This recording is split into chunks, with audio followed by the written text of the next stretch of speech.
Me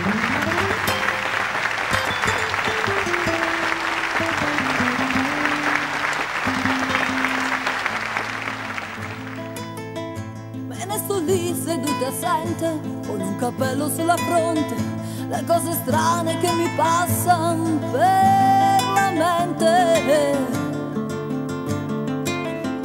Avrei una voglia di gridare, ma non capisco a quale scopo. Poi d'improvviso piango un poco e rido quasi fosse un gioco.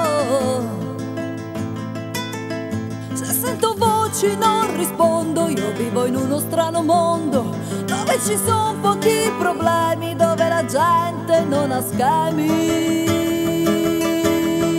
Ai ai ai ai.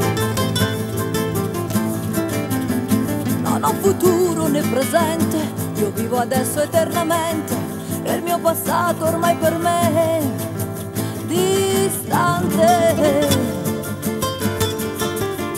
Ho tutto quello che mi serve, nemmeno il mago nel suo scrigno ha quelle cose che io sogno, e non capisco perché piango. Non so che cosa sia l'amore, io non capisco il batticuore. Per me un uomo rappresenta chi mi accudisce e mi sostenta. Ai ai ai ai. Ma ogni tanto sento che gli attimi neri della notte mi fanno fare azioni non esatte. D'un tratto sento quella voce e lì comincia la mia croce. Vorrei scordare, ricordare, la mente mia sta per scoppiare. E spacco tutto ciò che trovo, e a finirla poi ci provo. Tanto per me non c'è speranza di uscire mai da questa stanza. Yeah, yeah, yeah. Sopra un lettino cigolante di questo posto allucinante, io sogno spesso di volare nel cielo. Non so che male posso fare se sogno solo di volare. Io non capisco i miei guardiani perché mi legano le mani. E a tutti i costi vogliono che indossi un camice per me.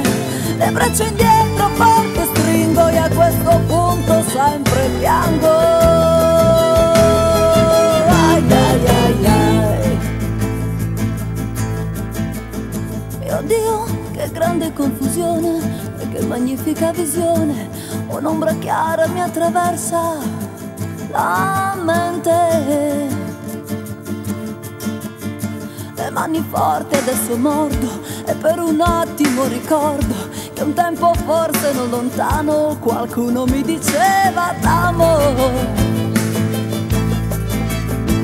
In un addio svanì la voce, scese nell'animo una pace, ed è così che da quel Dio son seduta e ferma qui.